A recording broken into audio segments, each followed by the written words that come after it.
The only MMA fight that ended in a selfie, and it only made what came next even more brutal. I bring knockouts, legitimate one-shot knockout power. So when I land on him, he's going out cold. Michael Venom Page stepped into that fight with Richard Keeley like a man who'd heard enough. He wasn't there just to win. He was there to silence every word his cocky opponent had spoken.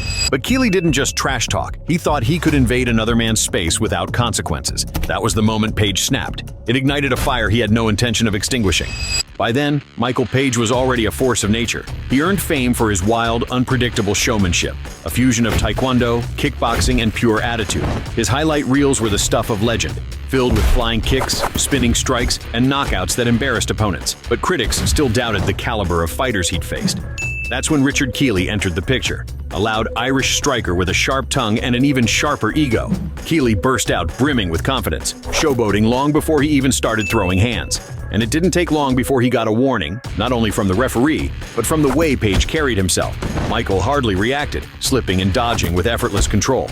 Then came the mind games. Page began mocking Keeley, faking pain and overacting every move like he was performing in a comedy skit. At one point, he literally paused mid-fight, posing as if he were snapping a selfie. Yes, a selfie in the middle of a fight. The referee finally had enough and took a point away, but Michael couldn't have cared less. Keeley simply couldn't match the pace. Page was too quick, too slick, too unpredictable. Every time Keeley tried to mount an offense, Michael was already gone, a step ahead, smiling. Then Keeley ducked. Maybe trying to evade a punch, maybe just pure instinct, but he moved straight into a flying knee that crashed right on his chin.